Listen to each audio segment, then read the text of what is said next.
भाजपा महिला मोर्चा द्वारा जेवी जैन डिग्री कॉलेज के पास ट्रांसजेंडर से संपर्क कर उन्हें संबोधित कर उनसे बातचीत की और उन्हें कहा कि भगवान ने उन्हें सब कुछ दिया है और जीने का अधिकार दिया है, इसलिए खुलकर जीना चाहिए। उन्होंने सरकार की योजनाओं के बारे में बताया तथा आरती शर्मा ने कहा कि पहले इन चीजों को हीन भावना से देखा जाता था, परंतु अब किन्नरों से बात करते हैं, अपने घर में बुलाते हैं, उनका सम्मान करते हैं तथा उनसे आशीर्वाद लेकर अपने घर में संपन्नता की प्रार्थना करवाते हैं।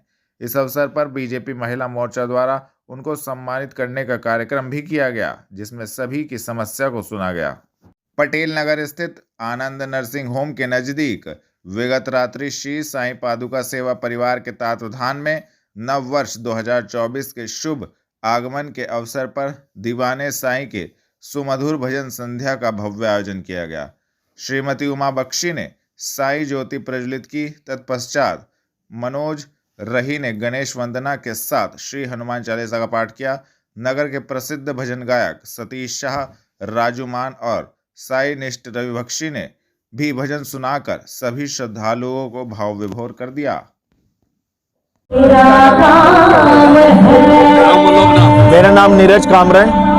श्री साई पादुका सेवा परिवार से जुड़े हुए हम लगभग 2007 से कर रहे हैं और लगभग 15-16 साल हो गए हैं। हम ये अब हर साल नव वर्ष के आगमन पर हम श्री साई पादुका सेवा परिवार के सभी सदस्य मिलके हम इसके साई संध्या का आयोजन करते हैं और सभी से साई बाबा से सभी के लिए मंगल में कामना करते हैं। थाना सरसावा पुलिस ने मुठभेड़ में 2 अंतर्राज्यीय चोरों को असदपुर रोड से किया गिरफ्तार। पुलिस लाइन में प्रेस वार्ता आयोजित। आपको बता दें, वरिष्ठ पुलिस अधीक्षक के निर्देशन में अपराधियों के विरुद्ध चलाए जा रहे धरपकड़ अभियान के क्रम में थाना सरसावा पुलिस को बड़ी सफलता हाथ लगी है। थाना सरसावा पुलिस ने मुठभेड़ में ज्वेलर्स की दुकान का गेट काटकर चोरी का प्रयास करने वाले 2 अंतर्राज्यीय चोरों को गिरफ्तार किया है। पुलिस ने साहिल उर्फ तेजू एवं रामफल उर्फ विजय को असदपुर रोड से गिरफ्तार करने में महत्वपूर्ण सफलता प्राप्त की है, जिनके कब्जे से 2 तमंचे, 315 बोर, 4 जिंदा कारतूस, 2 खोखा कारतूस, 1 कार एवं चोरी करने का सामान बरामद किया गया। इस संबंध में एसपी देहात सागर जैन ने पुलिस लाइन में प्रेस वार्ता कर संबंधित जानकारी दी। ये 21 दिसंबर को थाना सरसावा पर सूचना प्राप्त हुई कि एक कस्बा स्थित एक शराब की दुकान है, वहां पर रात्रि में कुछ अज्ञात चोरों द्वारा गैस कटर से उनका जो गेट काटकर पीछे वाला छत से एंटर करके गैस कटर से गेट काटकर दुकान में प्रवेश किया और जो उनकी तिजोरी है उसे भी तोड़ने का प्रयास किया, लेकिन पास ही पुलिस की जो व्हीकल है वो गश्त कर रही थी सायरन बजाकर, तो जिससे वो वहां पर मौके से भाग गए और चोरी का करने में विफल रहे। तो जैसे ही ये सूचना थाना सरसावा को प्राप्त हुई तो तत्काल इस संबंध में मुकदमा पंजीकृत किया गया। टीम्स का इसमें गठन किया गया और कैमरेज देखे गए कि कहां से ये अपनी स्विफ्ट जो गाड़ी है जिसमें इन्होंने आया था, कैसे कैसे इन्होंने रूट फॉलो किया। कल जब 26 और 27 की रात्रि में थाना सरसावा की पुलिस जब शाहजहांपुर चौकी के पास में गश्त कर रही थी तो हरियाणा से सहारनपुर की तरफ स्विफ्ट गाड़ी आती दिखाई दी, जिसमें कि रात्रि में इन्होंने टॉर्च की रोशनी में रोकने का प्रयास किया, जिसपे इन्होंने पुलिस पार्टी को देख के एक फायर किया और अपनी गाड़ी तेजी से सहारनपुर से की तरफ मोड़ दी उन्होंने आगे की तरफ, और पुलिस पार्टी भी इनका पीछा करने लगी तो इन्होंने गाड़ी जो है नकुड़ रोड पर मोड़ दी, जहां पर आगे इन अभियुक्तों को घेर घोट कर अरेस्ट किया गया है। इन्होंने पुलिस पार्टी पर 2 राउंड फायर किए थे और इन दोनों को फिर गिरफ्तार किया गया और इनके कब्जे से 2 तमंचे, 4 जिंदा कारतूस, एक जो कार है स्विफ्ट और ये गैस कटर्स जितने भी इक्विपमेंट्स हैं, गैस सिलेंडर हैं, छेनी है, कटिंग इंस्ट्रूमेंट्स हैं और एक फर्जी नंबर प्लेट जो कि इन्होंने हरियाणा में ही एक गाड़ी से चोरी की थी और अपनी गाड़ी पे लगाई थी ताकि ये कैमरे पे ना आए। ये सारी चीज बरामद की है और इन्होंने घटना कबूल की है, इनने पूछताछ में बताया। और ये जो 2 व्यक्ति हैं इनकी पहचान साहिल उर्फ तेजू रहने वाले हैं इंद्री थाना क्षेत्र हरियाणा के, और दूसरा है रामफल उर्फ विजय, ये भी ग्राम जोड़ माजरा थाना इंद्री जिला करनाल हरियाणा के रहने वाले हैं। इनका जब आपराधिक इतिहास देखा गया तो जो मुख्य अभियुक्त है साहिल, उसके ऊपर 21 मुकदमे हैं पूर्व में और सभी चोरी और नकबजनी के हैं, गृह भेदन के, और दूसरा इसका साथी रामफल, इस पे भी 7 मुकदमे हैं ये हरियाणा में वांछित चल रहे थे, इसलिए इन्होंने यहाँ पर यूपी के बॉर्डर वाले इलाके में घटना करना स्टार्ट कर दिया था और इनमें आज इनको गिरफ्तार करके माननीय न्यायालय के समक्ष पेश किया जा रहा है। थाना कोतवाली देहात पुलिस ने विरोधी को फंसाने के लिए षड्यंत्र रचने वाले 4 अभियुक्तों को किया गिरफ्तार। पुलिस लाइन में हुई प्रेस वार्ता। आपको बता दें, वरिष्ठ पुलिस अधीक्षक के निर्देशन में अपराधियों के विरुद्ध चलाए जा रहे धरपकड़ अभियान के क्रम में थाना कोतवाली देहात पुलिस को बड़ी सफलता हाथ लगी है। थाना कोतवाली देहात पुलिस ने विरोधी को फंसाने के लिए षड्यंत्र रचकर स्वयं पर जानलेवा हमले का झूठा मुकदमा पंजीकृत करवाने वाले 4 अभियुक्तों को गिरफ्तार किया है। पुलिस ने नदीम, नावेद, उस्मान एवं नीरज को देहात कोतवाली क्षेत्र से गिरफ्तार करने में महत्वपूर्ण सफलता प्राप्त की है, जिनके कब्जे से एक तमंचा, 315 बोर, एक खोखा कारतूस, घटना में प्रयुक्त मोटरसाइकिल एवं 10,000 रुपए नगद बरामद किए गए। इस संबंध में एसपी सिटी अभिमन्यु मांगलिक ने पुलिस लाइन में प्रेस वार्ता कर संबंधित जानकारी दी। कोतवाली देहात ने एक ये जो झूठी घटना रची गई थी उसका पूरा पर्दाफाश किया गया है। कल शाम को 112 के माध्यम से ये सूचना मिलती है कि सकलापुरी रोड पर एक ठेका है शराब का, उसके पास एक फायरिंग की घटना हुई है। फायरिंग की घटना देने वाला जो था वो नाजिम था। नाजिम ने बताया कि जो उसका साला है जिसका नाम आतिफ, उसके पैर में गोली लगी है और उसको जिला अस्पताल ले जाया जा रहा है और उसके द्वारा एक तहरीर दी गई थी जिसमें जैद और अनस ये 2 लड़कों के नाम लिखे गए थे। जब पूरी हमने जांच पड़ताल करी, कोतवाली देहात और फॉरेंसिक की टीम वहाँ पे पहुँचती है, मजरूब से पूछताछ करती है और आसपास की सीसीटीवी फुटेज खंगालती है और आसपास के गवाहों से बात करती है, तो घटना इस तरह समझ में आती है कि ये जो पूरी साजिश रची गई थी, आतिफ और नाजिम दोनों के द्वारा ये पूरी साजिश रची गई थी। इनका मेन मोटिव था जो तहसीन है, तहसीन जिनके 2 लड़के हैं, जैद और अनस, जिसका नाम ये लिखवाना चाह रहे थे, जिनका नाम इन्होंने लिखा था, उनके विरुद्ध उनकी पहले से ही एक मुकदमा चल रहा है, मुकदमेबाजी चल रही है मंडी थाने में। उसी रंजिश को लेकर ये चाहते थे कि उसको फंसा दें, जेल भेज दें और ये पूरी घटना रची गई थी। और इस घटना का जब हमें पता चला, एक हमें वीडियो प्राप्त हुई। वीडियो प्राप्त में जब हमने देखी उस वीडियो को, तो ये नावेद जो आतिफ है, मजरूब है, अपने मित्र नावेद के साथ खड़ा हुआ है और एक अपाचे गाड़ी आती है और अपाचे गाड़ी में एक बंदा जो पीछे बैठा हुआ है फायर कर देता है और उसकी जांघ में गोली लग जाती है। और जब हम सब पूछताछ की जाती है तो पता चलता है जो गाड़ी चला रहा था वो इसका भाई ही था, मजरूब का, और पीछे उसने एक अपने मित्र नीरज से बात की थी और उसको पैसे का लालच भी दिया था कि उसको इस तरह का घटना कारित करनी है और उसको उसके पैसे ही मिलेंगे। तो इस तरह 24 घंटे के अंदर ही ये पूरी घटना का सही अनावरण हुआ है। इसमें जो गलत लोगों के नाम लिखवाए थे वो लोग जेल जाने से बचे हैं और जो साजिश करता है उनको हम जेल भेज रहे हैं। और ये भी आपको बता दूं कि ये जो पूरी घटना रची गई थी और उस रचना में ये फायरिंग असली में कराई गई थी और फायरिंग ये जानते हुए कि आसपास घनी आबादी का क्षेत्र है और हो सकता था ये फायरिंग जो की गई है किसी और को भी लग जाती, तो उन्होंने आसपास के लोगों की जान खतरे में डाली गई है। तो उसी तरह से हमने सुसंगत धाराओं में से मुकदमा पंजीकृत करते हुए इनको जेल भेजा जा रहा है। कलेक्ट्रेट में मुत्तहिदा मजलिस अमल ने 5 सूत्रीय मांगों को लेकर सिटी मजिस्ट्रेट को सौंपा ज्ञापन, दी जानकारी। आपको बता दें, कलेक्ट्रेट पहुंचकर मुत्तहिदा मजलिस अमल ने 5 सूत्रीय मांगों को लेकर सिटी मजिस्ट्रेट को ज्ञापन सौंपा, जिसमें उनकी मुख्य मांग थी कि पुलिस द्वारा एक तरफा मस्जिदों एवं दरगाहों से लाउड स्पीकरों को उतरवाया जा रहा है, जो कि बहुत ही गंभीर विषय है। अन्य समुदायों द्वारा मुसलमानों को प्रताड़ित किया जा रहा है, उस पर रोक की मांग की गई। इस दौरान अन्य मांगों को लेकर सिटी मजिस्ट्रेट को ज्ञापन सौंपा गया तथा संबंधित जानकारी दी। ये मुत्तहिदा मजलिस अमल की तरफ से एक ज्ञापन आज जो है प्रशासन को दिया जा रहा है, जिसमें ख़ास तौर पर जो लाउड स्पीकर मस्जिदों से, दरगाहों से और खानकाहों से करवाए जा रहे हैं, इसको लेकर के मुत्तहिदा मजलिस अमल का प्रतिनिधिमंडल रोष व्यक्त करता है और ये जताना चाहता है कि जो कोर्ट के आदेश का बहाना बना करके प्रशासन ये बात कर रहा है कि आप जो है हम उसके ऑर्डर के मुताबिक ये काम कर रहे हैं, तो ऐसा नहीं है। उस ऑर्डर का जो इम्प्लीमेंटेशन है वो जितने भी हमारे धार्मिक स्थल हैं, किसी भी धर्म के हों, सबके लिए है। दूसरे जो कितने डेसिमल होना चाहिए, इसके लिए सरकार अपनी और प्रशासन अपनी मशीनरी से सेट करके जांच परख करके देखे कि वो कितने डेसिमल है। और रात्रि जागरण और ये जो आपका जो ये जुलूस होते हैं, धार्मिक जुलूस, इनमें जो जानलेवा साउंड है उस पर भी इम्प्लीमेंटेशन होना चाहिए। पुलिस लाइन में ससुरालियों के खिलाफ एसएसपी ऑफिस पहुंची विवाहिता मारपीट और दहेज मांगने के लगाए आरोप। आपको बता दें, थाना कोतवाली नगर क्षेत्र की रहने वाली एक विवाहिता अपने ससुरालियों के खिलाफ प्रार्थना पत्र लेकर एसएसपी के दरबार पहुंची, जहां पर उसने ससुरालियों पर कार्यवाही की मांग की।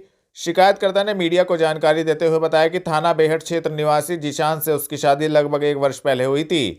शादी के दौरान उसके परिवार ने अपनी हैसियत के मुताबिक दहेज दिया था, लेकिन शादी के कुछ समय बाद ही उसके पति और ससुरालियों ने दहेज के लिए परेशान करना शुरू कर दिया था। इसके बाद आरोपियों ने उसके साथ मारपीट कर उसे घर से निकाल दिया था।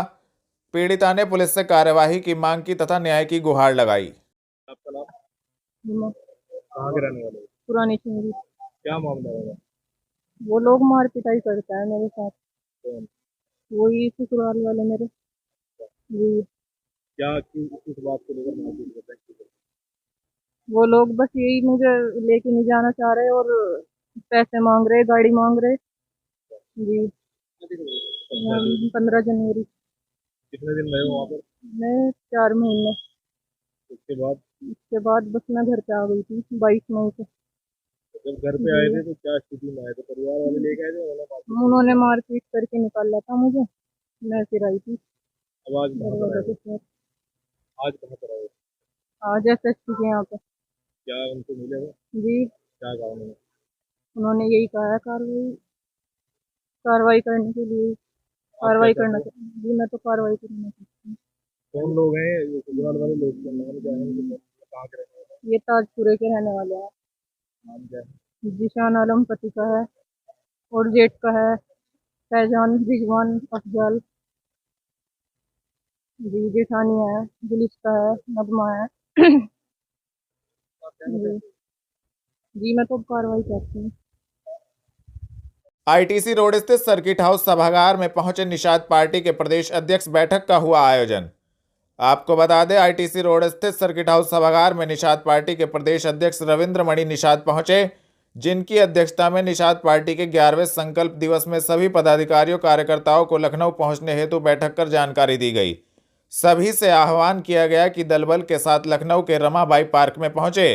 इस दौरान सभी पदाधिकारियों ने अपने अपने विचार रखे तथा संबंधित जानकारी दी। और आज का ये जो कार्यक्रम है, ये 13 जनवरी निषाद पार्टी का संकल्प दिवस, उसको लेकर के कार्यकर्ताओं की आज अहम बैठक बुलाई गई थी, जिसमें पूरे जिले के सभी कार्यकर्ता पदाधिकारी यहाँ बुलाए गए थे। महत्वपूर्ण उन्हें जिम्मेदारी देने के लिए कि 7 विधानसभा है, हर विधानसभा में जाकर के पूरी टीम के साथ आपको काम करना है और वहाँ उनको सही बात बताना है, सरकार की योजनाएं बतानी है कि कैसे 67 साल तक कांग्रेस ने इस देश पर राज किया और मछुआरों को केवल 3000 करोड़ रुपए दिया था, और आज हम एनडीए के साथ हैं, भारतीय जनता पार्टी के साथ हैं, तो आज केवल महज 9 सालों में 38,000 करोड़ रुपया दे करके मछुआरों के विकास के लिए योजनाएं चला रखी हैं। और इस समय निषाद पार्टी के राष्ट्रीय अध्यक्ष जी कैबिनेट मंत्री हैं उत्तर प्रदेश सरकार में, जिसमें आज भारतीय जनता पार्टी निषाद राज के किले के जीर्णोद्धार के लिए माननीय मंत्री जी के पहल पर 20 करोड़ 38 लाख रुपया खर्च करके उसे आगे बढ़ाने का काम कर रही है। मतलब जगह जगह जब से निषाद पार्टी का आगमन हुआ है, जब से निषाद पार्टी का गठन हुआ, तब से मछुआ समुदाय जो अभी तक उपेक्षित था, आज एनडीए के साथ आकर के उसका कद और पद दोनों बढ़ रहा है और अपनी शक्ति का एहसास करा रहा है। जो पिछली सरकारें हमारा हिस्सा खा रही थी, नोट नौकरी पे कब्जा जमा रही थी, ऐसी सरकारों को हमने उखाड़ के फेंक दिया और आज के समय में एक ऐसी सरकार जो भगवान राम को मानने वाली है, निषाद राज को मानने वाली है, निषाद राज के वंशजों को उचित स्थान दे करके उचित सम्मान दे रही है। उसमें मत्स्य संपदा योजना, प्रधानमंत्री मत्स्य संपदा योजना, मुख्यमंत्री मत्स्य संपदा योजना, वोट योजना, ऐसी तमाम योजनाएं ला करके इनको मुख्य धारा में जोड़ने का काम कर रहे हैं और इन्हें आगे बढ़ाने के लिए अवसर दे रहे हैं। इससे पहले जो है निषाद पार्टी से भारतीय जनता पार्टी कहती है सरकार आरक्षण नहीं दे रही है, पहले भी बहुत सारी जातियों को लेकर चलता है मामला। देखिए, सही तो ये है कि अभी तक जितनी भी पिछली सरकारें थी उसने हमारे समाज को बरगलाने का काम किया। पिछली सरकार कांग्रेस 67 साल तक रही, उसके 2 नेताओं ने हमारी आरक्षण की फाइल गायब करा रखी थी, जिसके खिलाफ माननीय मंत्री जी ने FIR दर्ज करा रखा है, एप्लीकेशन दे रखा है। उनको जल्द ही वो कटघरे में खड़े होंगे उनके वो दो नेता जिन्होंने हमारी आरक्षण की फाइल गायब करा रखे थे। 1991 तक, 1931 से लेके 1991 तक हमें मझवार, गौड़, तुरैया, खरवार, बेलदार, खरोट, कोली के नाम से उत्तर प्रदेश की सूची में सूचीबद्ध थे और लाभ मिलता था। उसमें तमाम लोग अधिकारी, कर्मचारी, विभाग नौकरियों में भी रहे। लेकिन ज्यों ही माननीय मुलायम सिंह यादव जी की सरकार आती है, हमें अनुसूचित से निकाल करके पिछड़ी में डाल देते हैं और खेल चालू हो जाता है केवट बिन मल्लाह का। तो हम कहते हैं कि जो संविधान में हमारा लिखा हुआ है वो हमारा जारी होना चाहिए। हम तो धन्यवाद देते हैं माननीय योगी आदित्यनाथ जी महाराज को कि जब हम लोग 2020 में लखनऊ में एक बड़ी रैली की है, तो उसके अगले ही दिन माननीय मुख्यमंत्री जी ने एक लेटर लिखा सामाजिक न्याय मंत्रालय को, और उस लेटर पे जवाब आया, RGI का जवाब आया कि ये जो केवट बिन मल्लाह है ये मझवार की पर्यायवाची जातियां हैं, जो धीवर, धीमर, रैकवार हैं, बातम हैं, गौड़, गोड़िया हैं, जो झीमर हैं, ये तुरैया की पर्यायवाची जातियां हैं और इन्हें संविधान के रूप में संवैधानिक दर्जा दिया गया है। और ये सही है, ये मझवार, गौड़, तुरैया, खरवार, बेलदार, खरोट, कोली के नाम से जो इनकी सूची है वो जायज है और उनका जारी होना चाहिए। तो हम तो धन्यवाद देते हैं माननीय सांसद प्रवीण कुमार निषाद जी का, जिन्होंने अपनी आवाज उठाया लोकसभा में और उसके बदले सामाजिक न्याय मंत्रालय के मंत्री AK नारायण स्वामी ने अपनी एक लिखित दिया कि इनकी स्थिति खराब है और ये अनुसूचित जात के हकदार हैं, जल्द ही इनका प्रमाण पत्र जारी होगा। तो हम कहते हैं कि जो पिछली सरकारें विसंगति पैदा कर रखी थी, अब वो खत्म करके और इस समय की जो वर्तमान सरकार है, वर्तमान सरकार निषादों के विकास के लिए जो योजनाएं लेकर के आई है वो बहुत अच्छी योजना है और उसी के आधार पर एक बार पुनः 2024 में NDA की सरकार बनाने जा रहे हैं। पूरे के पूरे 330 पार टारगेट है, 80 लोकसभा पे हम काम कर रहे हैं उत्तर प्रदेश की, और सभी जीत करके इस बार प्रचंड बहुमत के साथ NDA की सरकार बनाएंगे। हकीकत नगर स्थित रामलीला मैदान में किसान मजदूर संगठन ने अपनी मांगों को लेकर दिया धरना, किया प्रदर्शन, दी जानकारी। आपको बता दें, हकीकत नगर स्थित रामलीला मैदान में किसान मजदूर संगठन ने अपनी मांगों को लेकर राष्ट्रीय अध्यक्ष ठाकुर पूरण सिंह के नेतृत्व में धरना दिया, जिसके बाद किसानों ने दिल्ली रोड स्थित कमिश्नर कार्यालय पहुंचकर कमिश्नर कार्यालय का घेराव किया। किसानों की मुख्य मांग थी कि किसानों का गन्ना भुगतान समय से दिया जाए, किसानों की जो भी समस्या हो सरकार द्वारा उसका संज्ञान लिया जाए, जिसको लेकर यह धरना प्रदर्शन किया गया तथा संबंधित जानकारी दी। सहारनपुर पहुंचे, क्या करेंगे? सहारनपुर तो 21 तारीख से धरना चल रहा है। इस शासन और प्रशासन की नाकामी का नतीजा है कि इस काम के समय में जब किसान की छोल हो, किसान का तोल हो और किसान का कोई मोल सरकार तय ना करती हो, ऐसी परिस्थिति में यदि किसान इस शासन प्रशासन के विरोध में पंचायत करता हो तो ये प्रदेश की सरकारों के लिए नाकामी। गन्ने का भुगतान, सरकार ने कहा कि 5 राज्यों का चुनाव होगा, उसके बाद गन्ने का भाव तय करा जाएगा। आज तक गन्ने का भाव तय नहीं किया गया। आवारा गोवंश पे सरकार ने आज तक एक भी गोवंश को सुरक्षित नहीं करा, तो किसान जा कहां? किसान की फसलों को बर्बाद करने का काम गोवंश के द्वारा करा जा रहा और किसानों के अधिकारों को मारने का काम इस सहारनपुर के प्रशासन के द्वारा करा जा रहा।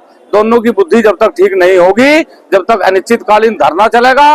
और आज कमिश्नर साहब का घेराव करेंगे, कमिश्नरी में ताला मारेंगे और उन्हें कहेंगे कि यदि इस जिले के अधिकारियों पे ये जिला नहीं संभाला जा रहा तो इसे किसान मजदूर संगठन संभालने का काम करेगा। लगातार जो है जिलाधिकारी भी कह रहे हैं कि आगे चीनी मिलों से बकाया दिलाया जा चुका है।